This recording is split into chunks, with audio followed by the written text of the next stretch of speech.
Please go ahead. Thank you. Private doctor. Take for instance, I go to the private doctor. Consultation is free. What about if I have to be given a scan or X-ray? Is that payable too? Please give me all your questions. Okay. Wages. I just have wages in the trade sector. Okay. Your gentleman is going to go around to the commercial sector and all the sectors around. Trade sector. Welding, all these small. Okay. Wages. If, take for instance, he has to go to the company my son works in, but I won't give the name. And the boss is told to, is advised to raise his wages. And if the boss disagrees, does he face a penalty or is he? Okay, that's the next one. Drainage and completion. I speak on behalf of Coronivia. Maybe some others would like to. The drainage here, during heavy rains like last Cody, it flooded the road, and the drainage, it just rises and it floods the road. Will there be in the near future drainage and outlet to go right out to River or something like that? And the completion of Tahsil Coronivia Lokia. So grateful it has ended towards there. We don't have to walk towards the dust, but I feel for the residents right down to the landing. Thank you. Just for the Tahsilians that. Thank you. I'll take the last two first. Look, there are lots of places that we want Tahsil. Nearly everywhere we go, everybody wants Tahsil roads. So we have to also learn to live within our means. We can't Tahsil all the roads in Fiji. Because you see, when we prepare the budget, it's what we call, we need to prioritize. Because some areas, you may have roads, but it's not sealed, but there are other people who don't have electricity. So the people, for example, who have sealed roads, they have electricity. So we have to weigh those competing interests. So that's what we do, in terms of from a planning perspective. So, slowly but surely we will get there. And this is one of the reasons, of course, in fact, before COVID, we had identified, for example, over 400 roads and bridges and jetties, in particular Irish crossings, that we needed to fix. If you go around, for example, King's Road, you'll find about 4 or 5 bridges are being completely redone. Because those bridges some of them were built in the 60s and 70s, those bridges are failing now. You see, these big trucks, they cannot handle that load. So all those new bridges are being built. They don't come cheap. And if you want to build a bridge now, you have to, kind of double ensure that it's not going to get washed away. So, before you had, if I can sort of, I wish I had a whiteboard. So assuming that this is the river here, this is the river, this is the land there, this is the land there. You can't just simply put a bridge like this. You actually have to build a concrete wall from here, there, then goes in this way. Why? Because when the waters come, they'll hit this. They don't wash away the approach to the bridge. A lot of the times the approaches to the bridge get washed away. The bridge is there, but the approach gets washed away. So you have to make sure all of those things are done. So it costs a bit more money. So a lot of our projects, they have slowed down a bit. If the pandemic had not come along, we'll probably be able to Tahsil some of it. I'm not saying the entire length of it, but some of it. Drainage, of course, is a big issue. As you know, we're spending literally millions of dollars every year. There's permanently dredges in the river. So the internal dredging, we need to fix that up. That, of course, will get done, in time to come. It is really interesting. A few years ago, when we created the Ministry of Waterways, some politicians said, oh, you should call the Minister for Drains, and they made fun of it. Today, the Ministry of Waterways is the most highly sought after ministry, because everybody realizes the importance of drainage. The fact that most of our rivers, they used to be very deep before, they're now very shallow because of years of siltation. If you go to Singatoka River, at low tide, you can play rugby in the middle of the river. Heavy siltation. So all the dredging is taking place, the sea life or the river life that is being restored as a result of the restoration of the rivers. So yeah, that will be done. Wages, yes. If there is a wage order that says that this particular category of job must be paid minimum wage of say $3.45 or $5 or whatever, and the employer does not pay it, you report them to the Ministry of Labor. That's the law. So waiter, for example, the minimum wage is $3.45. If the hotel starts paying $3.30, then you take them to the Labor Department. They won't do that because they'll be in breach of the law. So if this guy does it, and then of course he can report them. The other issue that you raised about GPs, a very good point actually. Not all the GPs have scanners, not all the GPs have x-rays machines on the premises. Some do, very few do in fact. But we are currently looking at how we can expand the scope of the GPs. Because some GPs can probably administer certain, but we'll be looking at how we can expand that, definitely. But in a town like Nasori, we need one GP to come along. We need a GP there in the first place. I mean, I was serious. This GP who put in a submission, we know if you go in there, he charges $10. But as soon as we call for expression of interest, because he knew government is going to pay for it, he jacked it up to $25. We said, no, thank you, but no thank you. So that's why we advertised again. So we think there'll be about 2 or 3 from Nasori if the price is right. Okay, any more questions, comments? Yes, sure.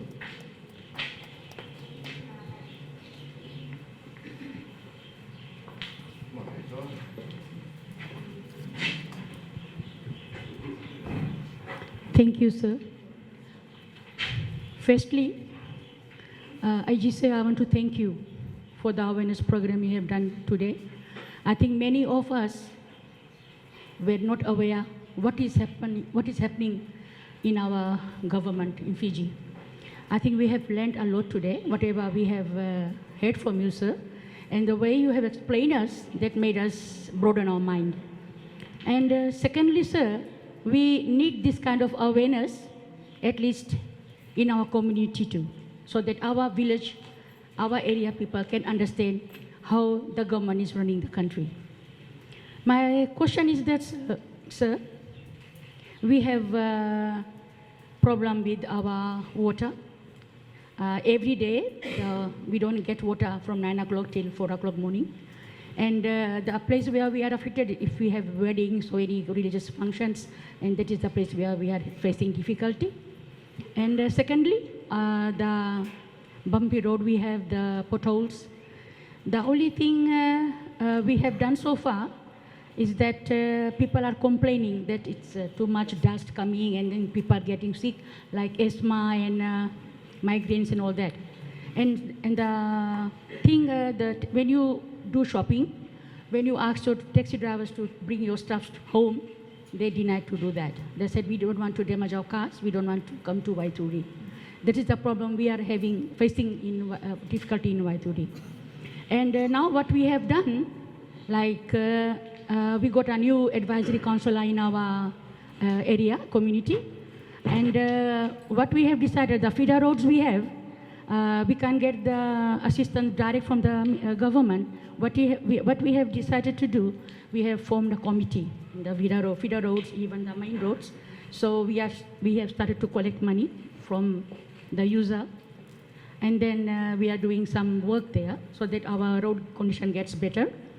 And we need some assistance from the government just to upgrade our road. And thirdly, I have a problem with the native land. Some of the land, the people who are residing in Waituri, they don't have the lease at all. They're still running all around, 3-4 years, but still they don't have the lease at the moment. And even the land rent, we say it's a port that has gone rapidly, it's too high. It was like $400, now it has gone to $650. People who are retired, they don't have any income. I think it's quite difficult for them to pay. So these are all my 3 questions, sir, if you can answer those, or you can help me out with that, sir. Thank you. If you, with the specific road area, if you can give it to the staff, the road location itself, which roads they are. But just to let you just general comment, they obviously, FRA does the roads that are what we call public roads, like it's FRA roads.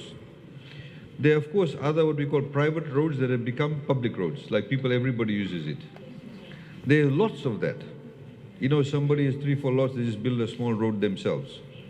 They're very hard to, obviously, to be funded by government taxpayers' money because they're actually not public roads. They're not designated public roads. But the most definitely other roads that are under FRA, we can get that, but the areas that you've mentioned, if you can give the details to the staff, please. I think the other issue that you also, and also the TLTB and the Lands Department issue, we can highlight which ones they are. We can talk to them about that too. Okay? But if you give some specific details. Yeah, the water issue, obviously there's a wider problem with the Greater Suva-Nasori area with the water.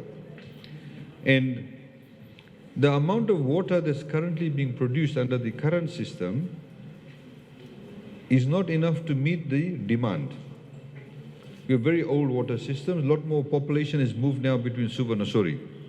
As you know that a lot of the leases that wasn't renewed in Vanuatu, there's now a lot of Vanuatu people living here in Waka Vanua arrangements or what have you. So the water demand has been quite high. There's a project called the Viria project. The Viria project actually would have been completed this year, but because of COVID it got stalled. So it's going to be completed by the middle of next year. Viria will give enough water, more enough than what is required in this area. We'll expand to other areas. We were down near the Nasuri airport some weeks back. We met with all the Tailevu advisory councillors. They raised this issue too. We informed them about it too. You know, places like Sakoda, for example, currently are getting affected. In terms of regular water supply, it will be resolved by middle of next year. And that project is on. I think Water Authority of Fiji also issuing some statements regarding that. There are some people, of course, who are politicizing water, you know, making big things and government's not doing about it. Look, many of the infrastructure, like the water pipes, were built during the colonial days, 50s, 60s. No government had a, what we call a rehabilitation works. You know, you got to, after a while, pipes have their use-by date. They have to be replaced. So in fact, now we are doing that now because no other government has been doing that. We've been actually doing that for the past number of years. But since then also, a lot of people have come into a very limited space. So that's why we have issues. There are some mitigation measures that are being put in place. And most certainly we've been talking to Water Authority of Fiji in terms of, say, for example, providing large tanks for the communities. They have to look out for it so they can access those waters. So that's being addressed. But by middle of next year, that problem will be solved. Okay. Thank you, sir. Thank you. Sure. Sorry. On that note, Mr. AG, when EFL and WAF turns our water and electricity off just like that, can you please send is it possible a message can be sent on mobile? Normally it goes off and a message comes like 5 minutes later or on their page. Is it there's a possibility that messages can be sent to us so we can store water? You know, electricity not so bad, just water. Yeah. Look, I think when there are planned shutdowns, they do send messages. When there are planned shutdowns, you see that advertised in the newspapers. I understand some also are sending it on the phones. But when there are non-planned shutdowns, that's always a problem. Because the non-planned ones is all of a sudden they didn't anticipate that, and that's when it shut down. But I agree that, you know, obviously communications everywhere needs to be improved as much as possible. Yeah. Thank you. Thank you. Sure. She's behind you. Thank you.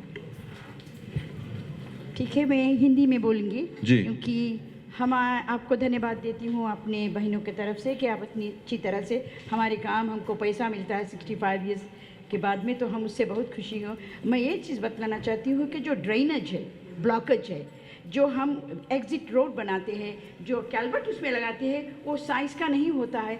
इसी प्रकार से कोई सरकार हम लोग को मदद कर सकता है कि एक ही साइज़ का ड्रेनेज पाइप लगाओ कि उसके अंदर से पानी अच्छी तरह से जाए, नदी में जाके निकले। किसी प्रकार से जो आप लोग मदद कर सकते हो हमारे ज़िला में, तो हम बहुत उससे आभारी होगा। Okay, very important point. Thank you. So what the lady has mentioned is that wherever there are drains, and then you have the culverts that lead to people's homes, you know, people have to cross the drainage, that the culverts are of the wrong size. And so therefore that kind of clogs up the drains, and whether they can get assistance to have the right type of culverts. There are a lot of people also who just put a blockage on the drain just to access their land. So government will come and build a nice, big, deep drain, and then some guy will come along, own will, just cover it up so they can go into their land. Sometimes the owners, they just don't make, they have got the bypass road, Yeah. but Yeah. people used to make the road Yeah. in front of the highway. Yeah, so they may have the proper road will be there, but they'll want a quick exit, so they'll just block the drain here and they'll do that.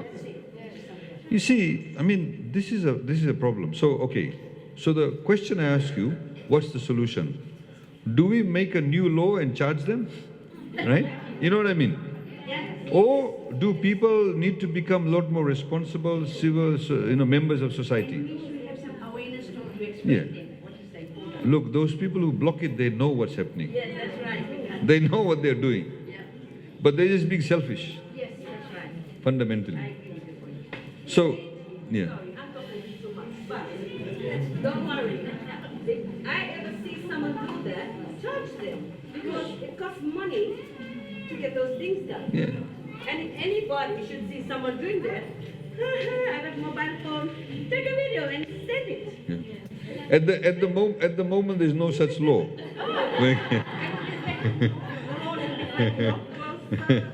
But look, I mean, there are people doing that. I mean, you see that all the time.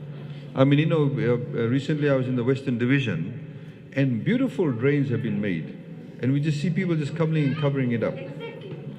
Yeah. Okay. No, it is an issue, but there's something we are thinking about. Yeah. Okay. Before, maybe just to get you thinking, there are two things that people talk about that commonly has been raised with us. One is the price of sugar. So, I know all of you like sugar.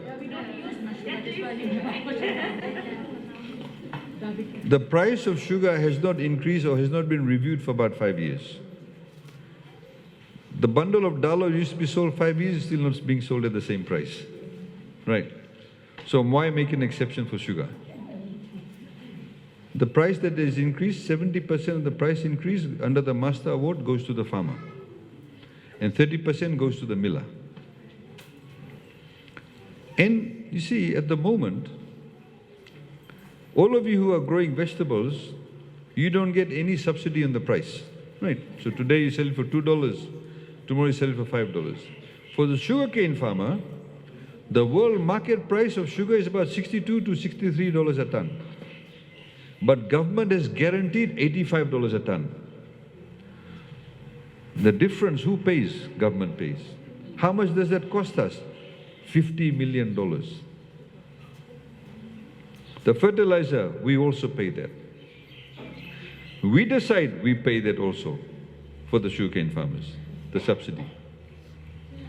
So, by this sugarcane price increasing locally, we'll have to pay slightly less, but this is before the cost of fertilizer going up. So now we have to use that money to pay for the fertilizer too. But as we are speaking now, all of us, as we are all speaking, somebody's toe is getting cut off. Somebody's foot is getting cut off. Somebody is having kidney failure because of diabetes, sugar. It's a big problem. Huge problem. So please try and understand that. A lot of people sugar became politicized. Don't do that. As your vegetable price will go up, so will the price of sugar. But people don't get sick from eating vegetables. They get sick from eating too much sugar. The other one is what people have called, Act 22 of 21, or Bill 17, as some people talk about. Now, it's no longer a bill. A bill is when it's a proposed law. In other words, it has not become a law, but it will become a law. Once it gets passed by Parliament, it's called an act.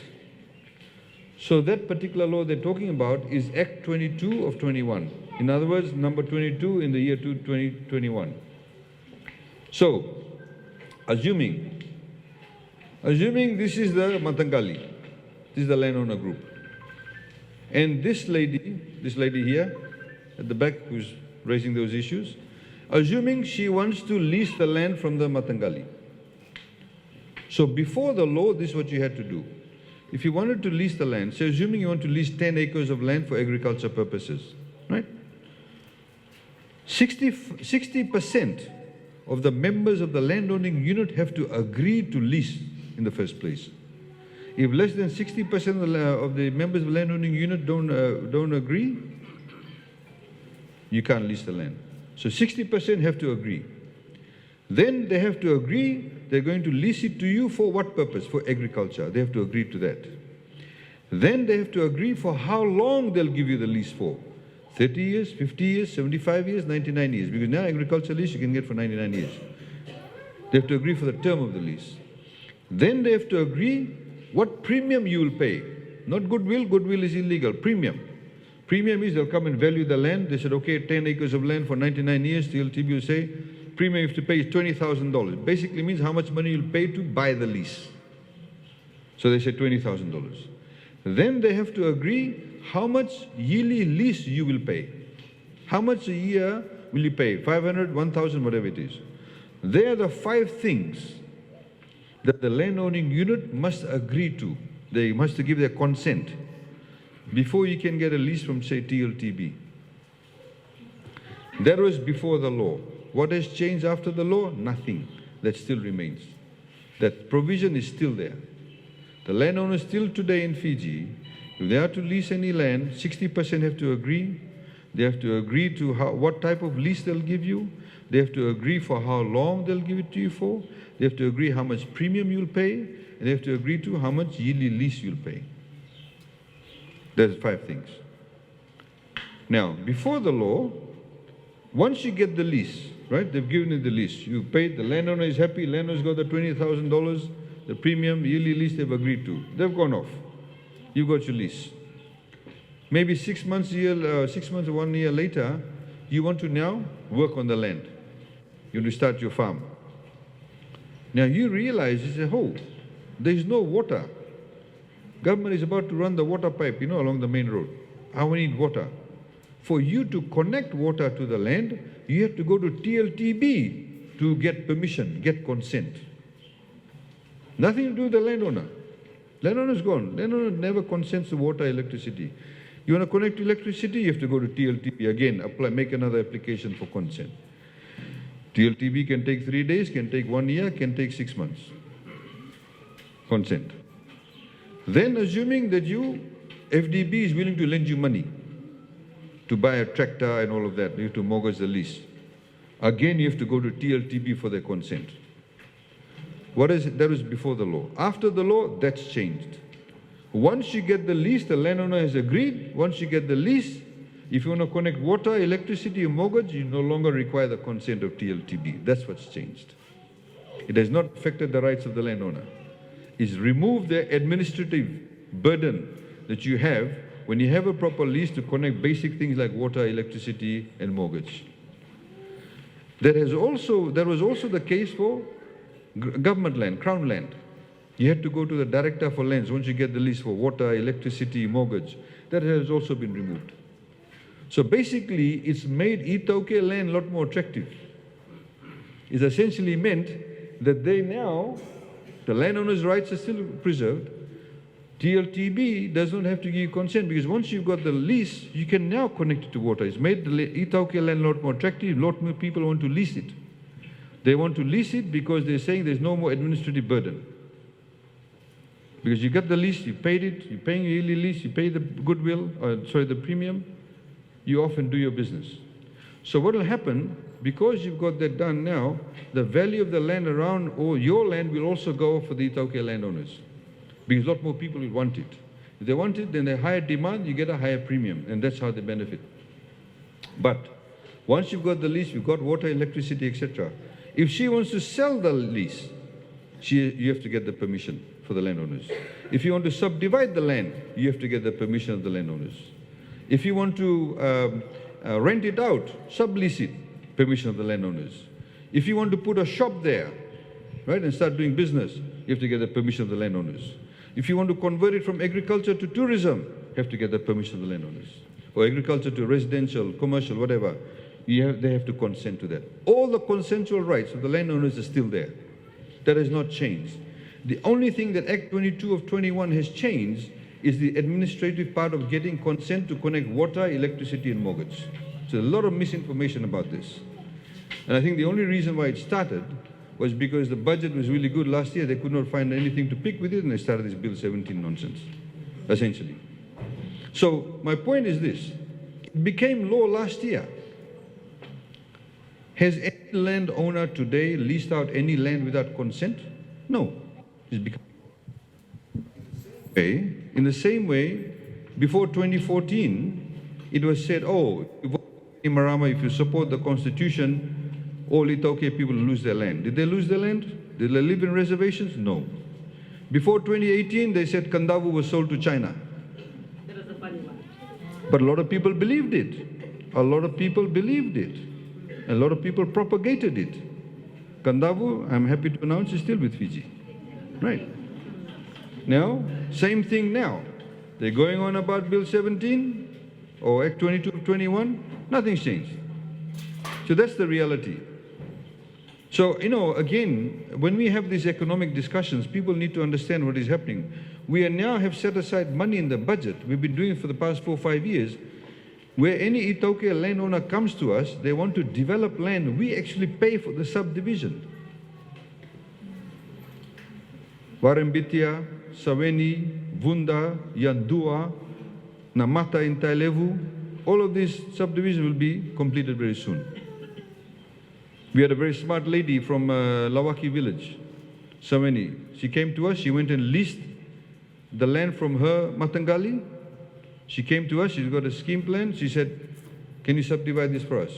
We're doing it. Actually, it's about to be completed. In fact, she would have started selling the lots, but we decided to put all the electrical cables underground. We put footpaths, we put electrical cables, substation, all of that is done. Tahsil roads in the subdivision. Now, we also value the land. Those lots are anywhere between $100,000 to $150,000 one lot. She's got 33 lots. So you can imagine, when she sells those lots, she will sell the lot, the premium. It'll go into her pocket. You multiply, even say 100,000, multiply by 33 is $3.3 million. That's how much she'll get into her pocket. Of course, then the annual lease that the people who buy the lease will pay, they'll go to the landowners. But what does it do? It means that people, Itoke people who are what we call asset rich will become cash rich also. Right? More assets, they have a lot of assets. They own 91% of all the land in Fiji. In Fiji, 91% of the land is Itoke land, 4.5% is about crown land, and 4.5% is freehold land. So they become cash rich. But it also frees up the land for people to come and lease. So she'll come and buy the lease. She's got 99-year lease. What will she do? She'll go and build a nice concrete home. The bank will mortgage the lease. So next time, if she's living in a small tin shack, when there's a cyclone, we have to go and help her with the house. When she builds a nice concrete home, it's fine. So when she builds home, more people start building homes. What does that do? It creates more economic activity because somebody will come and dig the foundation, lay the steel, lay the brick, the painter, the plumber, the joiner, everybody will get a job and the economy then moves. So you have more. Construction creates a lot of economic activity. So it's beneficial to everybody. Thank you. Mic there, please.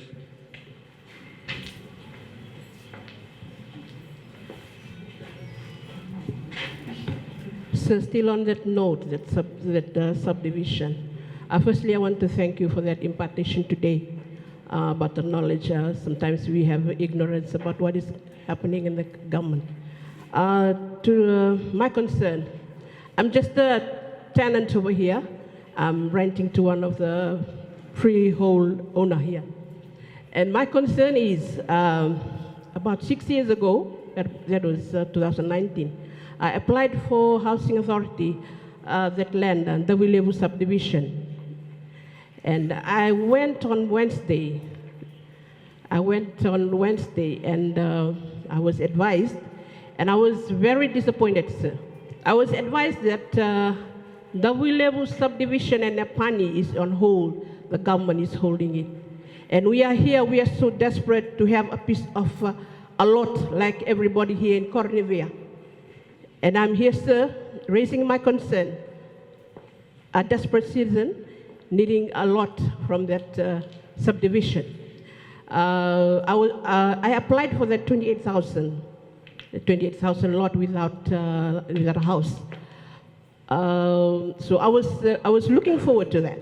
And what I was informed on that day that by one of the staff that the government is holding it. So what today, sir, can you just enlighten me with that, or what happened? What will we do now? And because they told me that 12,000 people applied and it's still on hold. And I was very happy today to come and have a face-to-face consultation with you to give my consent, sir. Thank you. Sure. The Davilevu site, together with 5 other sites, have been earmarked for the IFC development. As you mentioned yourself, there's 12,000 applicants. Obviously, not everybody will get it. There's not enough. There's no 12,000 lots. There's not even 1,000 lots. So not even 10% of the people will get it. So we are doing a project with the IFC, which is with the World Bank, to better utilize that land. So people, for example, the idea of a home in Fiji is 1 lot, 1 house. But it's also very expensive. So to develop a site like Davilevu actually costs millions of dollars. If you see some of the other sites in the Housing Authority have developed previously, it cost millions of dollars. So for Housing Authority to continue to do that, they also need money to do that. You cannot keep on getting grants for that. So the lot price will increase. So low-income people will miss out, unless it's heavily subsidized. So with the IFC project, what we're looking at doing, what we call terrace housing. So you can actually own your apartment or your flat. Would own the land. So, for example, this building here, you've got space here. We can actually make, say, probably 2 flats from this, and 2 upstairs, in the same size lot. But if we're just going to have 1 house and 1 block of land, there's only 1 person has got it. In this way, you can have 4 people who will be the beneficiaries of that. That's what we're trying to do with Davilevu and the other lots. So in that way, hopefully the 12,000 people will all get what they want. But if you just leave it for 1 lot, 1 house, it will take years for people to get access to. So that's what's being done. Look, there are a very large number of people in Fiji who live in Vakavanua arrangements. I mean, I don't know what your arrangement is, whether you have a proper lease or not, whether it's just some, handshake you've got. But there are many people, for example, in Fiji who've been living for 30, 40, 50 years, where they pay the landowners $40 a month. It's a Vakavanua arrangement. That's why they don't build nice concrete homes, because they're not sure when they can go or when they'll be asked to go. So some people have spent entire 2 generations there. So we want to be able to give everybody access to that in the same way as you do. And that's what we're doing. We've identified 6 sites. There's also one in Lotoka and Tawakumbu and various other places where we can have what we call high density living, but more people, but everybody gets ownership. That's what we're doing. Thank you.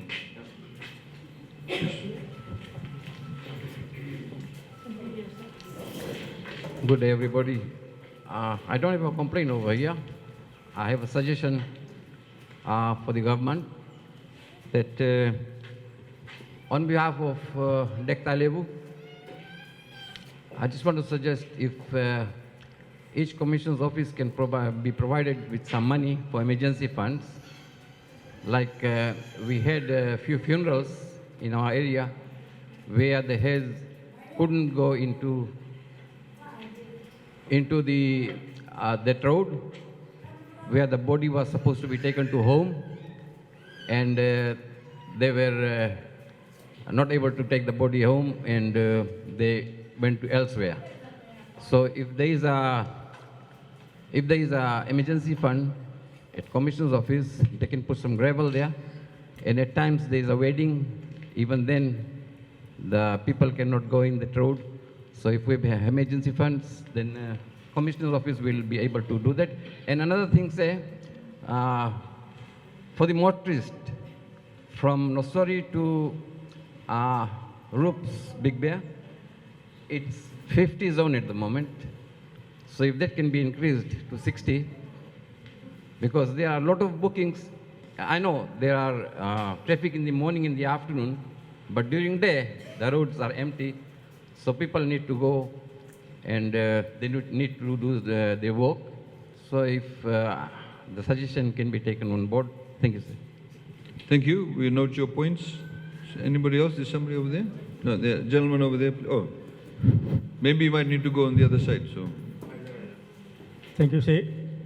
This is a request from the people of Munduna, Nasori, that the bridge is broken and they haven't got any access to come to town or go home because Munduna is the secular road. At the moment they are using that place, but when the rain comes, the flood is there. In that, if the flood is there, they don't have any access because it has been broken from last December 2020. That is the concept from the people of Buduna. They have written a letter to the office, I think, and we are just trying to follow up on that. Secondly, as I mentioned before so many times, in our templates report every month I write to the office, Petalib's office, that subdivision of Lakena settlement. Subdivision Lakena settlement, 99 houses are still there. Number one. Number two, they are still there for the last 45 years with no background on them, no guarantee on their not land, nothing. So please, can you do something on these two? That's all. Thank you. thank you. Please have that written down with the staff too, please. Thank you. We have that. Thank you. The gentleman behind you. After that, we'll give some more opportunities to the ladies, seeing they are the ones who invited us. Thank you sir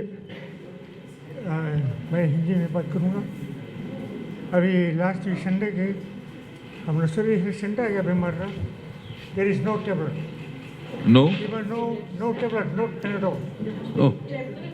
tablets 1 crore रुपये की गोली ही है अस्पताल में even Panadol नहीं doctor से बताया हमें मोफिल मारो बिकॉज हमारी शक्ति भी रहेगा जी. तब डॉक्टर हमें मोफिल मारो अभी ट्यूसडे के हमारे माइक ऊपर करो, सब कुछ सुन पाए.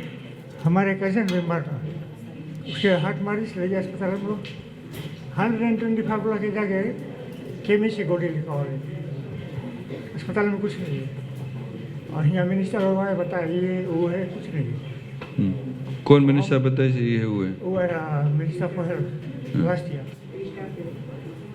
अच्छा, ओके. तो उस मंगे सब देखे ना हाँ हाँ मांगे हमको दे. रिटायर करने लिए हमारे पैसा थोड़ा है अच्छा. Thank you sir. Thank you. The issue he raised is about lack of medicines at the Nasori Health Center or Nasori Hospital, Health Center. So there were some plans to actually build a new hospital for Nasori. There were some plans done, and of course there was some relocation because the land was going to go somewhere else. But one thing I have to tell you, that a lot of the times the issue with the medicine not being at a particular health center or hospital is because the people who work there don't inform the government pharmacy people. So it's a supply chain issue. Medicine is there at the rifle range. You got the government pharmacy, but people don't get informed from there so they can supply it on time. You see, it goes also down to the fact about what we're talking about, civil servants' performance. We expect people to perform at a particular level, and if they don't do their job properly, then obviously the members of the public suffer. Yeah, so unfortunately, this is something that we're working through. That for us has been one of the biggest challenges, is trying to get that culture of service in the civil service. How they talk to you, how they actually do the job, those things are very, very important. In fact, in Parliament in the last session, we did announce that we're about to roll out a policy where we have to train civil servants how to talk to members of the public.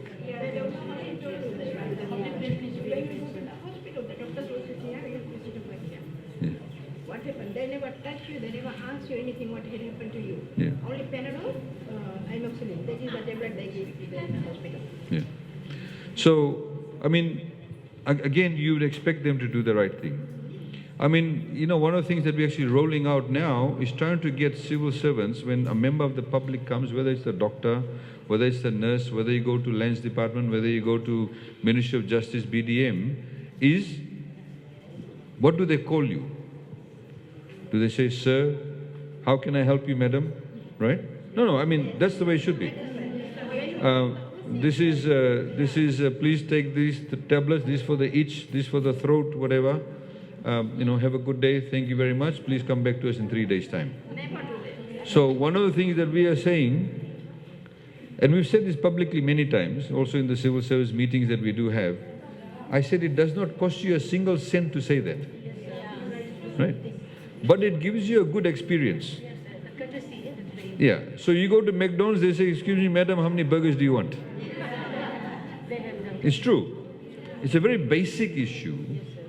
But unfortunately, it indicates that in the civil service for decades, you know, right from the colonial times and all of that, there's been this culture of lack of service. It's more like, you know, they're doing you a favor. But it should be the other way around. You all pay taxes. Some of you may not pay personal income tax, but you pay VAT. It goes towards their salaries and wages. So that culture needs to change. This is what we're trying to change. And a lot of the times people have said to us, oh, government is doing a good job, but the people at the bottom aren't. Yeah. Yeah. Please say that loudly. Can I give you a mic? I always support Fiji First government. I always support Fiji government. Fiji First government. The election time, I have spread the brochure in the market, whole of the market. I've given to them. But I always support Fiji First government. Only the thing is that the $40, it deducted to $20 and now $10. In this budget, please try to give it at least $20 to all the people who uses the buses. And I always support the Fiji First government. And I'm very happy with that.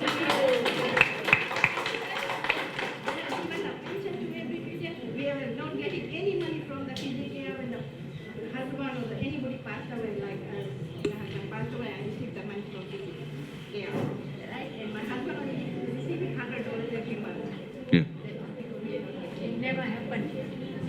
So very good thing. From the election, this is the 15 days. Election is 8 years. 2 terms of 8 years. The next election, we will always keep Fiji First government. So my point is that, you know, I'm sorry that some of you actually have to go through that. There was one. The hospital? Yes. And the rubbish collecting in my area, the Princess of Seven.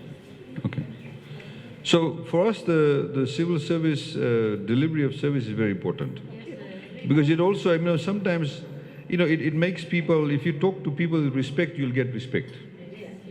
And you know, if you're in the business of providing a service, you need to be able to talk in that manner. So I think that's one of the things that we are trying to change in the culture. And like you said earlier on, maybe not everybody heard you, that the difference, a lot of people have said to us, in fact, in some of the doctors are very good, but they don't know how to communicate. So you go overseas, you know, some doctor will say, sorry, what is your name? Sorry? So please, Miss Devi, come in. Please tell me what is your problem today, right? The moment they say that, you feel good. They examine you, they give you a tablet, Miss Devi, this is what you take. This is for each. If you know you may have some side effects, this tablet is for this. Don't take it for more than 7 days or whatever. Please make sure you take it on time. Thank you, Miss Devi. We'll see you again next time. If somebody says that to you, people will feel good. Sir, So, just to solve that issue, the problem we have, we should conduct leadership workshop, because that's how we did in our schools. The leadership workshop, then only we can improve. Otherwise, it will just remain the same. yeah, I think it's more about not leadership, but more about service. It's an attitudinal issue. If you look at the 2013 Constitution, if you look at the provision on the civil service, it actually does say the civil service must conduct themselves professionally, must deliver their service without, you know, discrimination, must be courteous, must be professional. All those things are there. Deliver the service in a timely manner. All of that we actually is written down in the Constitution. So yes. About the health Can take a mic, please. We are very concerned about Nasori Health Center's condition. It's very filthy and everybody has to go one day there. But sometimes when it's raining, the footpath and everything is wet and slippery. Some people, they sleep there too. They just fall down there. It's so bad. The washrooms at the back of the health center is so filthy. We are very concerned about this. Thank you. Okay, thank you. Take note of that. Any other issues, ladies and gentlemen? Can I do ladies first? Thank you. A lady there at the back, please.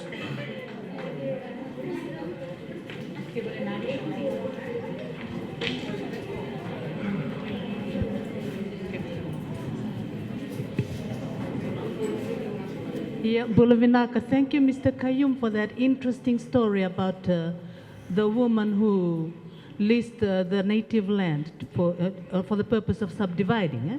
That's an interesting one, and I'm hearing that for the first time, that government can assist with all subdivisional related costs. Eh? All I wanted to ask today was, out of the sale of the subdivided lots, in what way does the Matangali profit? Do they get any cut from those sales? Or does all the sales go, or the benefit go to the lady who has leased out that piece of land? It depends. So in her case, she went and leased the land herself. So she's going to get it. The Matangali will get the lease, the yearly lease. Is that all? No, it's not all. She's the one who's benefiting from it. She's the Itoke landowner. She's part of the Matangali. But there are other different structures. Like Yandua, the entire Matangali is set up a trust. So they'll get the entire sum of money. So different people come with different arrangements. So you can have one Matangali, like some of the other places we had, like I said, Yandua. The Matangali came, they said, we've set up a trust, we've leased the money, we've done a scheme plan, and therefore then we do the subdivision for them. For the trust? Yeah, which is made up of the Matangali members. So then they get the money. Oh, but like this individual lady, she gets all the benefit from those sales. But so do the landowners, because a certain percentage will go to them too. Oh, okay. Yeah, so I mean, that's how it's done. I mean, in the same way, look, before, what used to happen, a lot of the landowners did not have the potential to do the development, right? So they'll come to the landowner, somebody will come along and say, I want to lease this 20 acres, I'll give you $200,000. They said, no problem, you got it. And then they'll go and do the subdivision, they'll sell each lot for $200,000, right? So they obviously, the people who did the subdivision, they got the cream. In this particular instance, we have the trust that comes along, the Matangali set up a trust, so they get the money. They get the entire lease money themselves. So that's how they are benefiting. Okay. Okay? Minaka.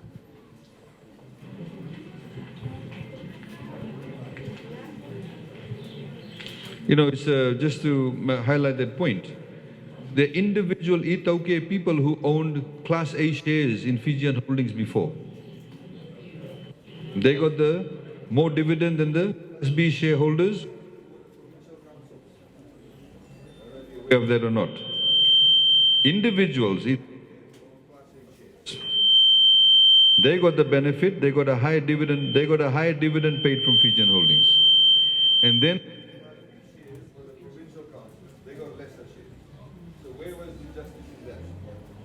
Holdings was actually set up for all the councils, etc.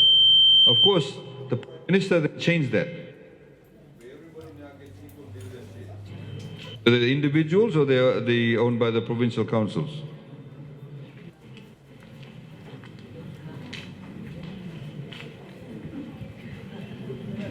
Okay?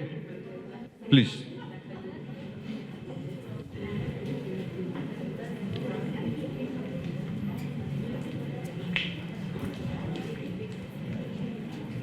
IG साहब, मैं आपसे आग्रह करता हूँ कि जो गोली दवाई हम लोग के नर्सरी में नहीं मिले, फार्मेसी मिले, गवर्नमेंट कहानी मंगाए के फार्मेसी में देवे, वही गोली हम लोग के 5 million we have to buy. दूसरा चीज हमारे कोलंबिया में लगभग 18,000 पॉपुलेशन है. ये ब्रिज की हालत देखो आप लोग.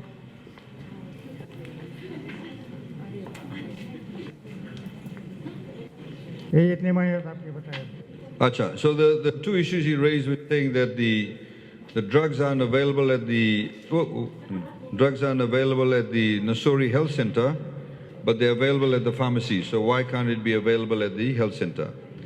There's about 144 drugs that you can get for free, even at the pharmacies that government provides. So private pharmacies that participate in the government pharmacy scheme, if you take your prescription to them, you can get that medicine for free, if it's on that list.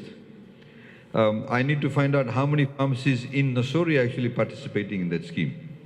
Initially, because it's through choice, a lot of the pharmacies did not want to participate in that scheme. So we'll find out whether how many of them are in Nasori that can participate in the scheme. But just to let you know, there's 144 items that are given for free.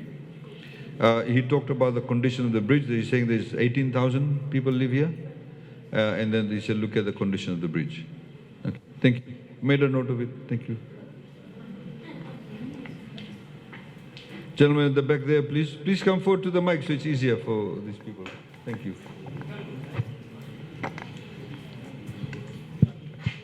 After this, maybe we'll take one more question from the ladies and then we can round it off. Okay? Thank you, sir.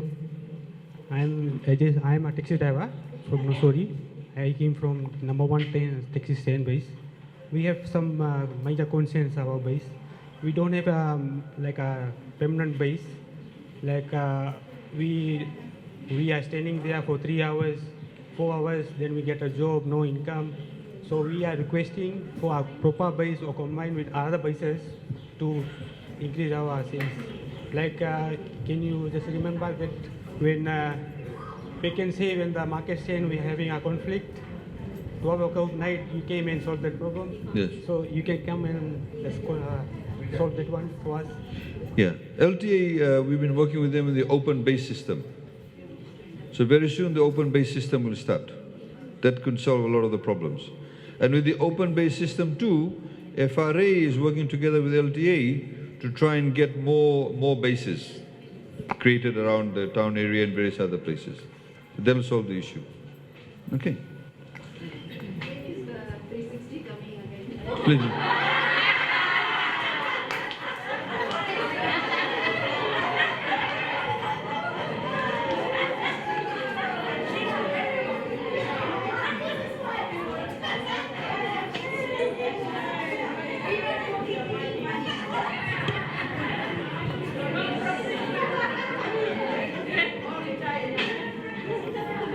So,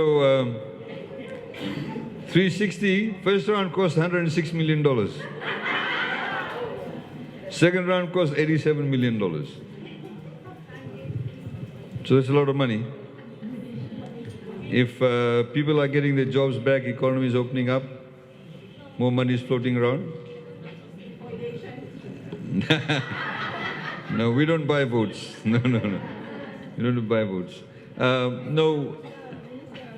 Opposition said that the government has given the provident fund, and now the government should retain the money to the people. How should the government retain? It's your money. Exactly. Please say this loudly so everybody. Please say this. No, it's okay. But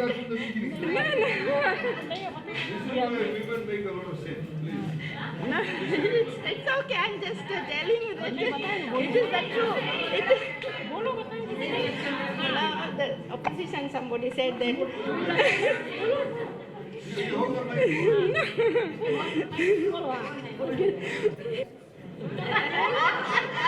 No, opposition, somebody said that the provident fund money which was given by the government, now the government should retain the money to the people. How should the government retain if the government is already paying the people and the government is supporting the people? How can he pay the people? It was your money. If you wanted it, the government gave it to you. If you don't want it, don't take it. Yes. Why should you take the money if you don't want it? Thank you very much.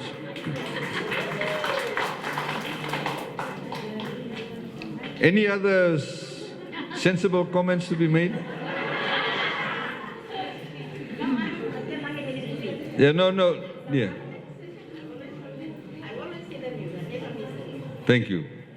Look, I mean, one of the things that we've done also, and again, some politicians said this, we've got wireless now, right? I hope all of you have got wireless.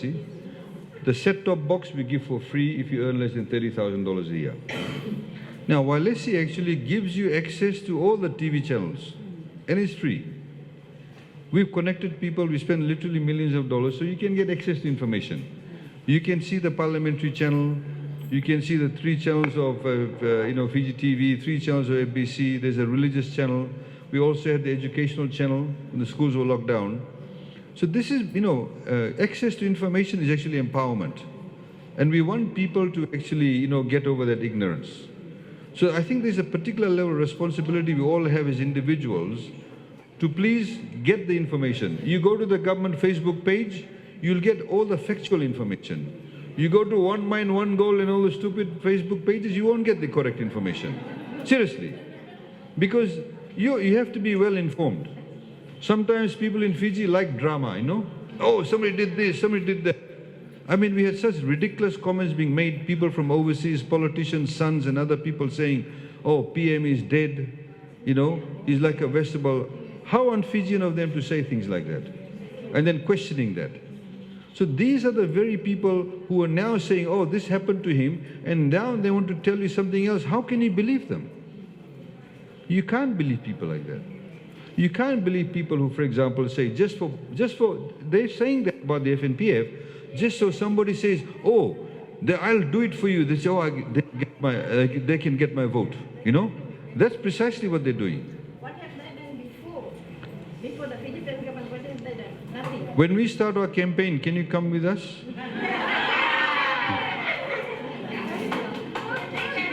Please.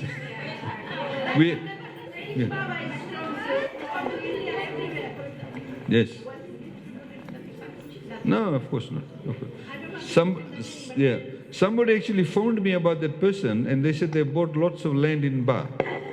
He said, where did they get the money from? But look, I mean, we're here to talk about the economy.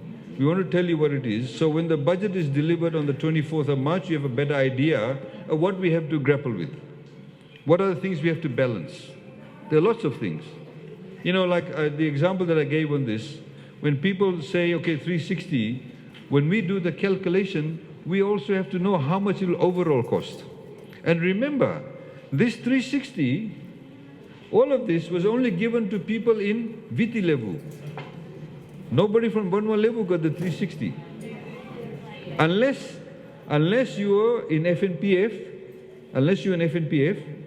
and you were getting this money from there, the 220 a fortnight, then they got 360. Unless you under that scheme. But the people in the informal sector in Vanua Levu did not get the 360. Because the priority was Viti Levu, because more people got hit hard in Viti Levu. Can you imagine if we open it for entire country? What would be the amount? If you add those two, there's nearly $200 million. So you see, as a government, we have to look at those overall costs. If we gave all of that money there, then somebody will say, oh, tahsil the road, right? Put the street lights, do the bridge, and then suddenly there's a cyclone. So it's a balancing act. Budget is balancing act, and also strategically, as a government, we have to anticipate what things might come out of the woodwork. What will happen that we do not know today? You have to some savings. You have to do that. We keep some money aside. Like I said, with the pandemic, when it started, nobody knew how long it would go for. So we had to strategically make sure that we had the right amount of money available. We don't tell everything to everybody, because otherwise, when it's happening, people may take advantage of it. So those are the things that we wanted to bring to your attention. Please listen to the budget. It'll come into effect on Friday. From our perspective, obviously, we try and make sure that the cost of living remains low, what's within our control, or alternatively, people's wages do get increased. And that's critically important. And also with the wages, like I said, we just received a letter from one of the industries. They said, only increase it by 20 cents, because otherwise we'll lose our orders from overseas. Some people are saying it's okay, you can increase it by $1. Of course, then some people will say, make it $5 minimum wage. So you see, just to give an example, if somebody is getting $2.68 an hour today, minimum wage, another person's minimum wage is say $5.50, assuming a forklift driver. Say minimum wage is $5.50. I don't know the exact wages, but their minimum wage is $5.50. If the minimum wage of $2.68 goes to $5, the person who's getting $5.50, he'll want his to go to $8, $7. Of course, it makes sense, right? So, on the other hand, a lot of small businesses come to us and say, look, I've got a small mechanic shop. I employ 5 people, maybe the welder, right? I employ 5 people or 10 people. If the wages are going to be doubled or 3/4, I can now employ only 3 people, not 5. So 2 people may lose their jobs. So these are kind of the balancing things that we have to look at. And you know, when we come up with these decisions, it's okay to stand on the sideline and make all kinds of comments. But they don't have to deal with the realities that may affect people's lives. Because for us, the whole objective is to make sure that as many Fijians benefit from it as possible. And we don't cause hardship or deep poverty for other people. Ladies and gentlemen, thank you very much for your time. Really appreciated the invitation. Thank you for that. You're one of the few the other people invited us with this private consultations. Thank you for this. Thank you for turning up on a weekday, on a Thursday. And I wish you all the best. And I hope that you'll be happy with the budget that will be delivered on Thursday. Naka. Thank you. Thank you.